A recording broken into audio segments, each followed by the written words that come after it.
It will not be possible for every group to have everything they want. No point talking lah, nothing will get done one.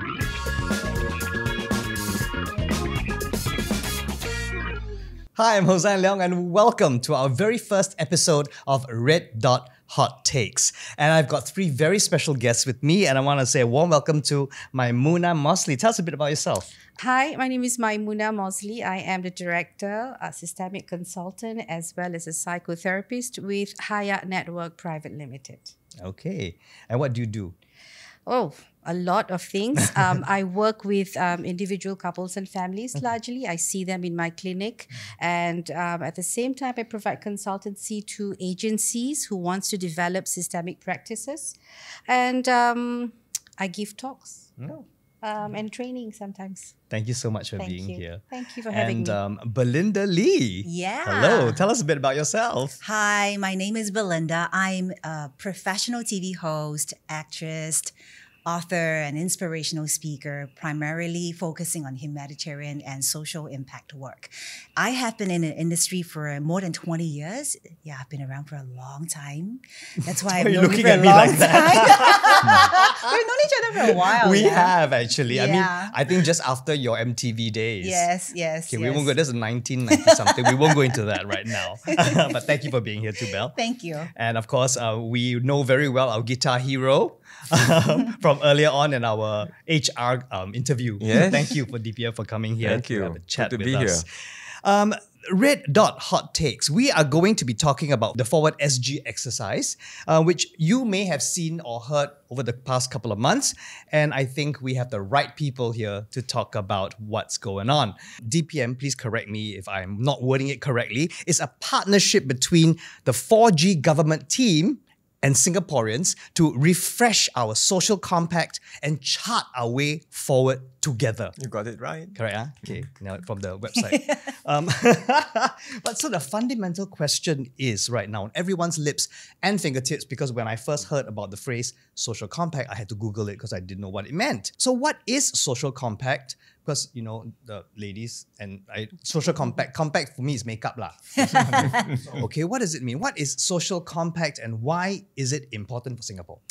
I think this is really an important and timely issue for us to be discussing, because I think in order for us to chart our future, we need to also take stock about what's happening so that, you know, we sort of like work towards aligning with each other. And it's not just about following what the government will want to do, but it's also taking stock about where we are as a community, as a society. That's what social compact means to me. And it's absolutely crucial because we are changing as a society. And quite rapidly as well, Absolutely, right? yes. Yeah. For me, I think social compact actually means, you know, creating a shared vision and also setting a very clear direction towards the future as one Singapore. Because I believe that a place of agreement is a place of power. So, yeah. We'll talk about agreement and disagreement in just a while. Yes. DPM, about right? What everyone's saying? Yeah, well, I think I agree with both the views. Fundamentally, a social compact is about how we relate to one another in society, about our roles and responsibilities of all the different segments of society. And you have the government, you have employers, you have community groups, you have individuals and workers. Each of us would have expectations of one another, but we also have duties and obligations to one another and society at large. So how do we in the end find that balance? To put it in very simple terms, everyone says, government, please do more. That's fine. That could be everyone's expectations of the government. But if you have that expectation and the government is prepared to do more, would everyone also be prepared to pay more taxes? Because that's how government expenditures are funded. Or for another, to give another illustration, if we have an expectation that amongst ourselves we can solve our own problems, disputes amongst neighbors, let's all resolve amongst ourselves. So this exercise is really about what sorts of social compact do we want to see in Singapore? How do we find that right balance? And I think it's important because having that social compact and understanding will help keep our society together, maintain Singapore as a high trust society, and enable us to chart our way forward in a more uncertain and volatile future. So then, what is it you're asking Singaporeans to do? Well, for this particular exercise, as we review our different roles and responsibilities, we would invite Singaporeans to participate actively in different ways. One is to give us your feedback and ideas on how things can change. What are your expectations? What would you like different groups to do, including the government, employers, or community groups? So give us your feedback directly. Second, participate in our engagement sessions, because there's nothing like interacting with one another. And it's not just about the government hearing more from Singaporeans, but it's also about us listening to one another, because we may well have different views, different perspectives, and it's important, I think, for us to all listen to each other. And finally, for those of us who feel very strongly about particular issues, we hope that it's not just about giving ideas and feedback, but you might also want to take action, participate in something to shape the social compact or to shape Singapore's future. And we will empower groups to also do things and do projects that will allow them to contribute significantly to Singapore's future. I really hope that the Singaporeans will take that to heart, though, because, I don't know, when I was growing up, we always hear this, don't no point talking, nothing will get done one, right? And I don't know whether we used to be told that. Right? Absolutely. I mean, thank you for raising that, Hossan, because I think we have been induced, or rather introduced most of the time, with the idea of responsibility. But I think it is time for us to actually be talking together about what kind, or how do we develop responsibility. So instead of just responsibility, is really working together on developing the art of responsibility. So we learn about, how to respond to a given situation, as compared to just relying on the government or relying on community services. As a community, as a person, how do you invoke or invite the individual to develop that skill? I think times have changed, Hossan. In the past, we were told, okay, if there's any problem, it's okay, you solve your own problems, right? Don't go look for, the government to help you. But I think now it's a little bit different. Whenever there is a problem, especially when there's a dispute or there's anything, I always hear people saying, go look for MP lah. They will help us. Okay. This is what I've been hearing a lot of people saying, which is actually a good thing, because they do want to seek help, and they do trust that the government team is able to help them. Okay. Which I think is great. No, this is a great positive thing. And the government will want to do more too. So we will want to do more to meet the needs of Singaporeans, to provide solutions. But I think we need to find the right balance. So that's what this exercise is about. What are the things where government should step forward, do more, and we will do more? What are these areas? But what are other areas where we want more responsibilities, where Singaporeans, whether as individuals or as part of a community, we can do self-help solutions. And where do we find this new balance? That's exactly what this exercise is about. And to the point that, my inputs do not matter, do not seem to make a difference. Well, hopefully with each round of these engagements, people will see that their inputs, in fact, can contribute to making a difference in policies. And in fact, in this round of engagements, we will be trying out new, more innovative formats, including the idea of more citizens panel, where it's not just the typical session where the minister sits with a group of people and it's Q&A, right? But you have a group of citizens coming together on a particular issue that they care deeply about. They wrestle with the issues. They listen to all the different views, and they think about what is the best trade-off and balance to strike. And then they have the empowerment and the responsibility to develop policy recommendations for the government to consider. Wow, so the idea of a citizens panel is what we hope to do more of as well through these engagement exercises. I really hope that there'll be less apathy in society with regard to how we want this country to move forward. Yeah. Well, this show is called Red Dot Hot Takes. And right now, we're going to have a hot take and we're going to see what happens here. Having a social compact is not that important as long as each individual is striving to do their best. It's a very important question. And I think we need to be able to also take into consideration best by whom, best for who. Whose standards is it? Whose standards is it? Is it my family standard? Or is it the government standard? Is it the school standards? I think standards are created for us to be able to perform. But I think in general, if you look at families or individuals that we have actually dealt with, everybody's standards are very different. So I think it's really, really important to take into consideration how individual actually fare in relation to the standards we have created. In our experience, if you look at it, people have struggled through meeting the standards. And let's talk about standard of living. Yeah. That's very difficult, and we see that across in our community. Some can live up to that standard, some really is and still are struggling. And here I think I'd like to bring upon the idea about intergenerational struggles. I have worked with families for over maybe 2 or 3 generations, and I still see families in the low income family 3 generations ago still struggling at this point. So is it the issue about standards, or is it an issue about how they are accessing support or help, or what is it? So you're making me think about what is standard, and standard for who and for what. Well, so on the hot take itself and Maimunah's reactions, certainly we want every individual to be able to strive to do their best.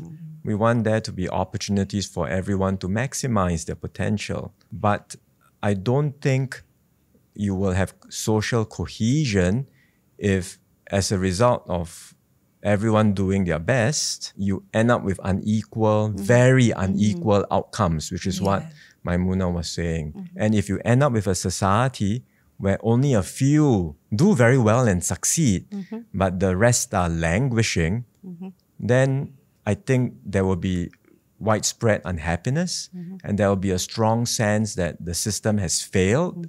But we know that the stresses are real, and there are instances where families do face difficulties and where poverty gets transmitted to the next generation.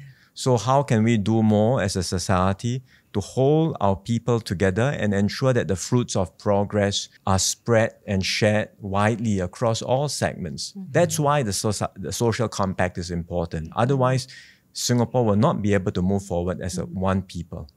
Absolutely. I mean, I completely agree. We have to move forward, okay? But what is threatening the social compact? So people say we want to move forward together.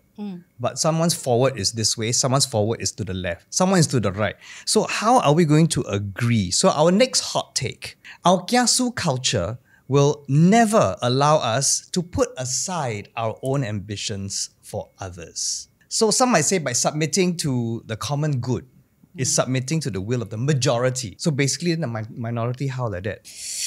Minority, how? Okay, first of all, I disagree. I agree that there are lots of very kiasu Singaporeans out there, lots of them, but there are also a lot of very giving Singaporeans. I grew up in an environment where I was constantly taught to always put the interests of others before my own. And my mom was my role model.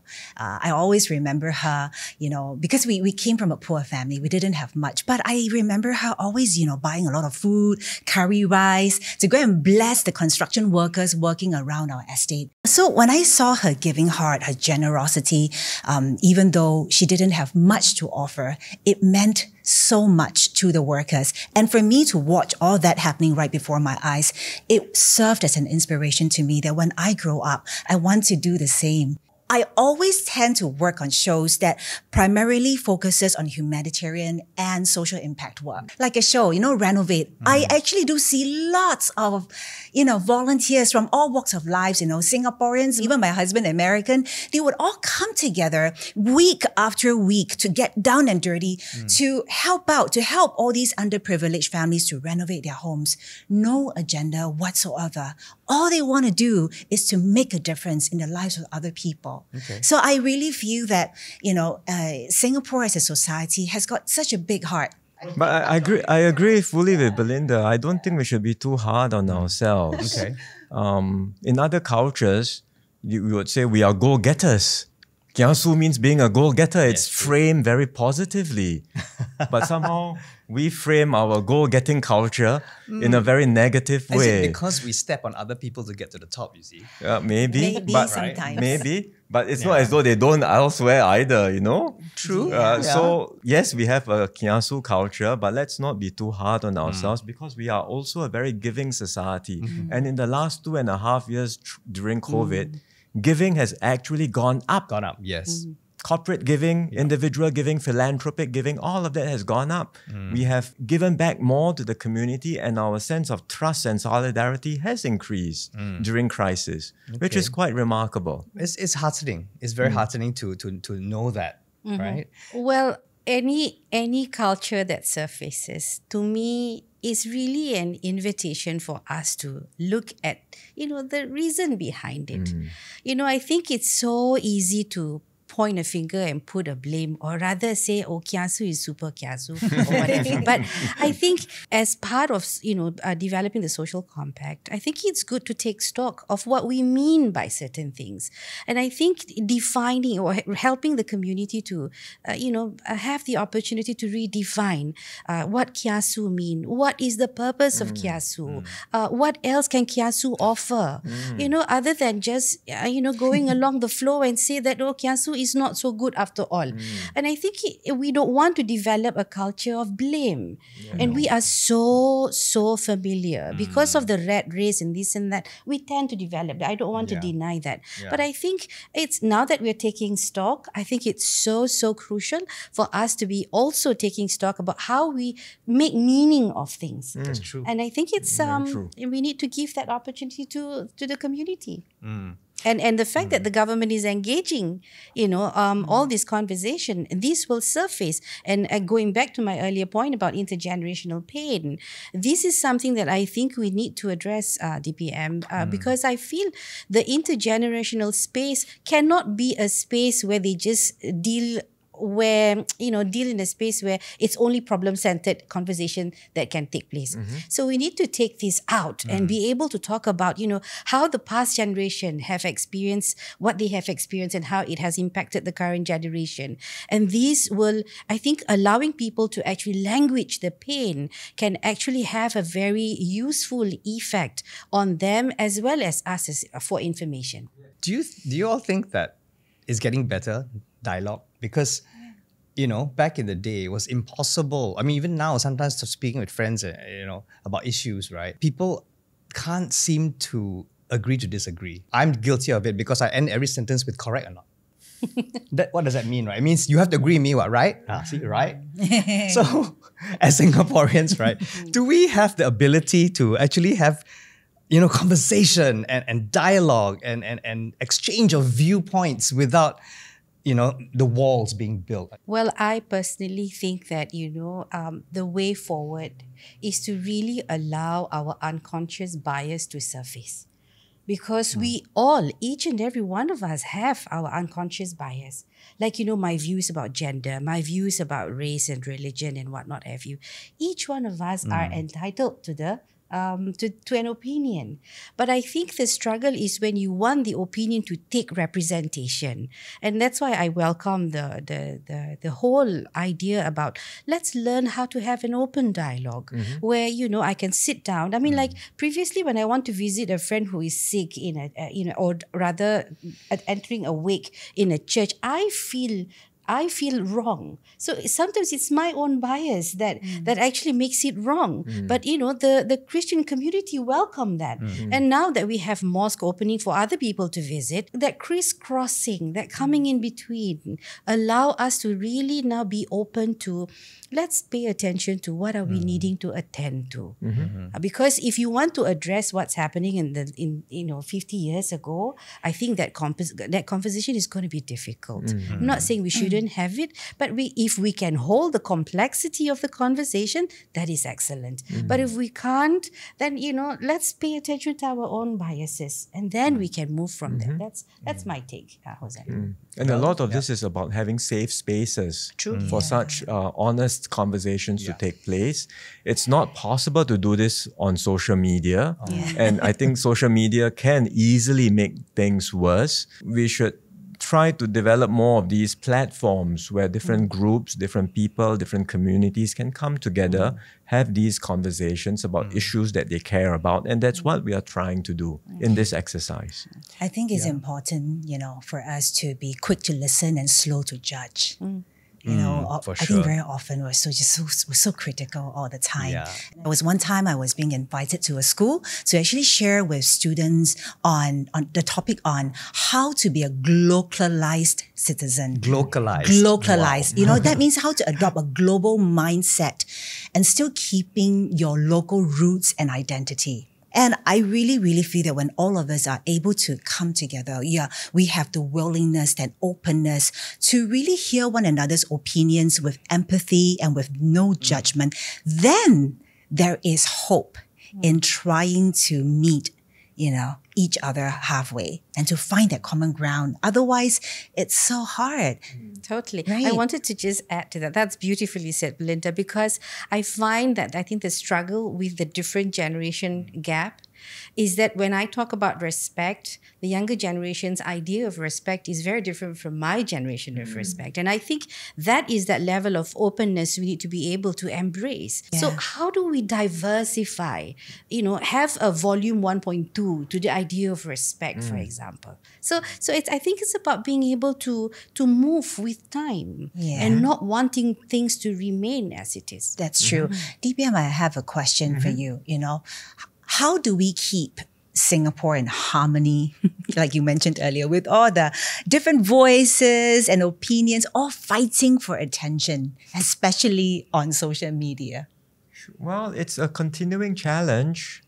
The competing voices are sometimes not just domestic. Nowadays, you've got external actors too, who are out to conduct what we call influence operations, because we are living in a more geopolitically contested world.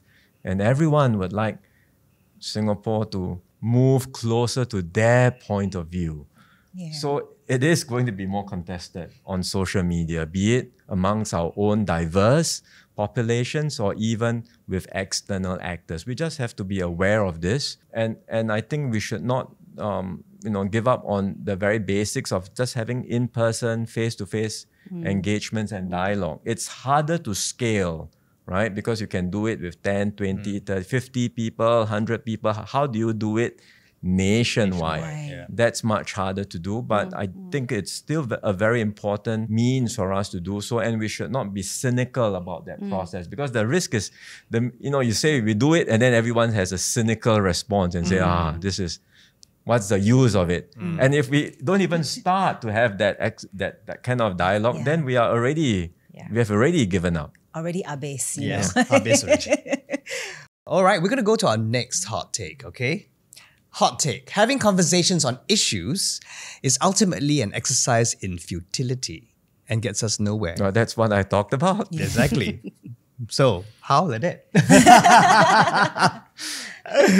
Well, I think we can only try to show with what we have been through. This is not the first time we have done a conversation. We've done it before. We've done these exercises from time to time.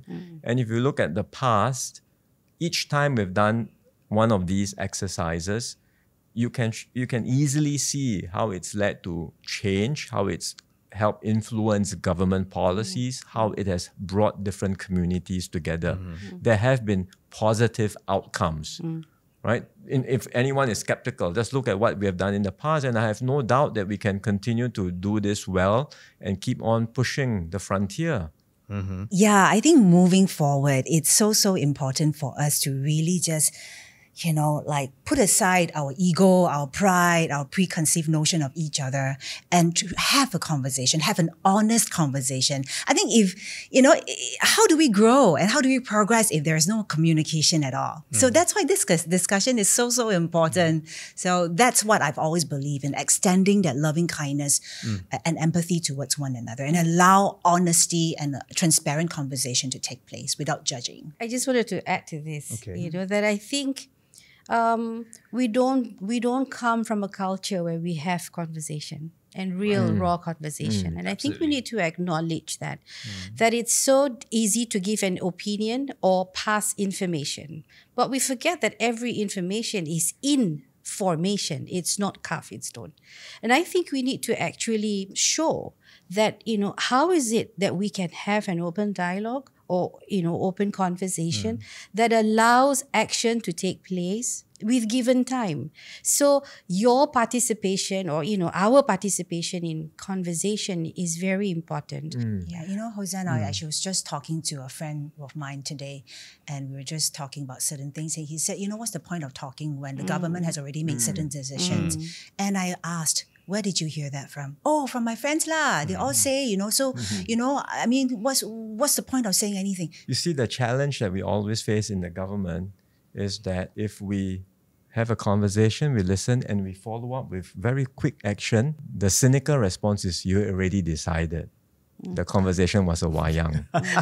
If we listen and we deliberate and we take more time because it's a very hard issue and therefore we cannot move, then the response is, you see, you were not sincere.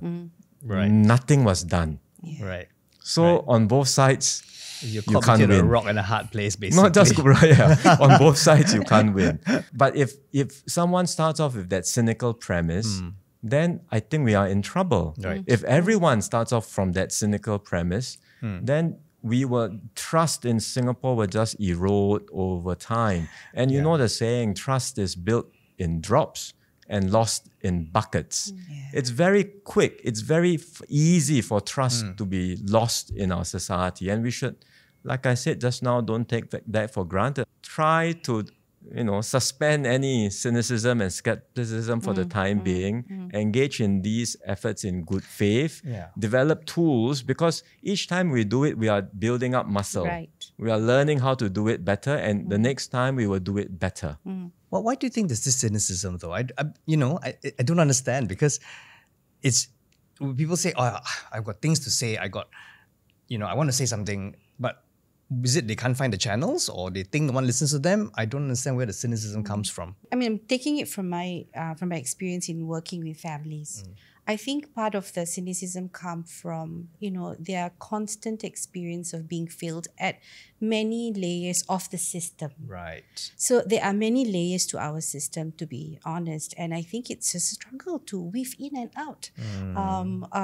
And again, like you rightly say, DPM, that the issues that the families faced are very complex. So you want to deal with HDB, you contravene with this and that, and also your past decision and this and that. So there are many issues, and which is why it, to me, as a professional in working with families, I find that we need to equip our practitioners, for example, to be able to deal with the complexity, not the silo issues.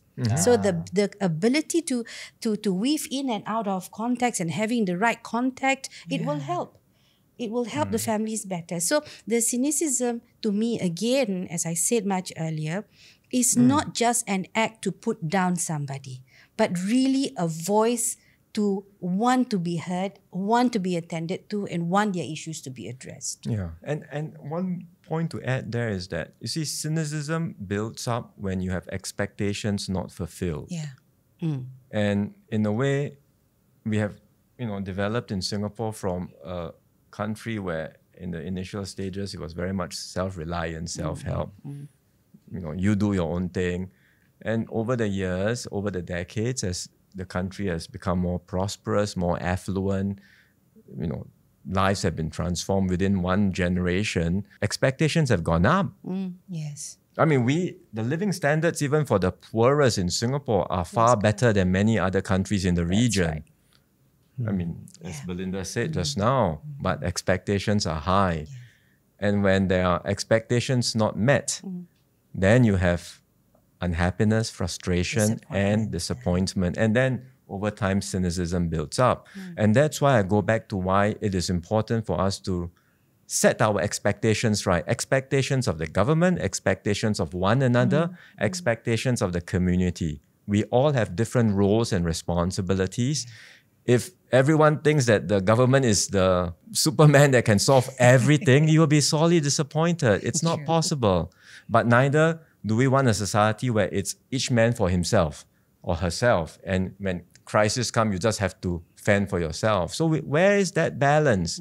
And how do we have the right expectations as well as the sense of duty and obligations to one another? So I was listening to your interview with Glenda the other day and about providing opportunities for Singaporeans, right? So moving forward now, how is the government working this out? What kind of opportunities are you providing, or moving as a society? We want to do more to make sure that everyone has the opportunity, every citizen has the opportunity to really maximize his or her potential in life. That starts from early childhood, to make sure that every child in Singapore, regardless of family backgrounds, has a good start in life. It goes through education, which we have been doing a lot. We will see what more we can do. And then it extends through their working years, so that that chance for lifelong learning, the opportunities to keep on refreshing, upgrading your skills will always be there. The other aspect of this, which also I think relates to a point that we talked about, is more than just the opportunity. How do all of us in society view success? And it goes back to our idea of meritocracy. I think meritocracy is a wonderful idea. It's the only way to organize ourselves. If we don't organize ourselves by merit, then what's the basis? By patronage? By connections? Surely not. But I think our challenge in Singapore is that our notion of success is very narrow. So a lot of it is our mindset, valuing every individual, every person for who he or she is, and the contributions they bring to the table, and according them the dignity and respect they deserve. That's so important. Well, I think the fact that there are already efforts, put into providing and ensuring that our children actually will go through certain form of education, and the fact that it is not just based on merit. I think we are now looking at, what are their potential, what are their interests, not just and academic. All that's right. Not just academic. And I think that is really a useful opening for us to actually look into how else we can look into our education system, because our education system, the experience, or rather the kind of expectation that we put on children is still the same, i.e. you have to perform academically. So more conversations, I feel, need to be held with parents on what are the other form of education that we are also equally embracing. Yeah, I think that's so important, but I feel also it starts from the jobs, you see. There's a range of jobs that you can look at, you can aspire towards, depending on different skill sets, different talents, different abilities, different inclinations, and I embrace that. And because these different fields and professions have different requirements, some do require academic abilities, but not all. Not all. Some are more hands-on, some are more technical, and therefore the pressure to get to the so-called right schools will hopefully ease. After all, I didn't go to a so-called right school either.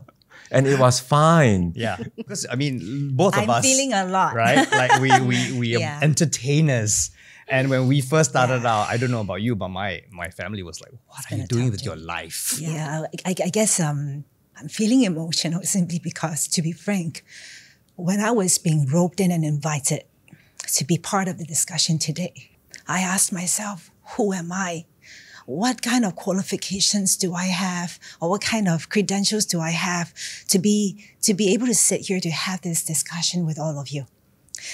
Like I told you, I graduated. I had O levels, and then I came out to work, and I had to work really, really hard. My dream was to become a dancer, and you're right. Parents would say, 你要做艺人，要做 dancer, 没有前途. Means like there'll be no prospect, no future. You're going to starve to death. But I guess the reason why we're still here, Hossan, is because our perseverance, and because of the passion that we have for our jobs, and because of resilience that we have built over the years, we are where we are today. I actually found my calling, in the midst of it. And I feel that my calling is to be able to empower lives out there with all the experiences that I have accumulated over the past 2 decades. Ultimately, I hope that young Singaporeans can be inspired by their own story.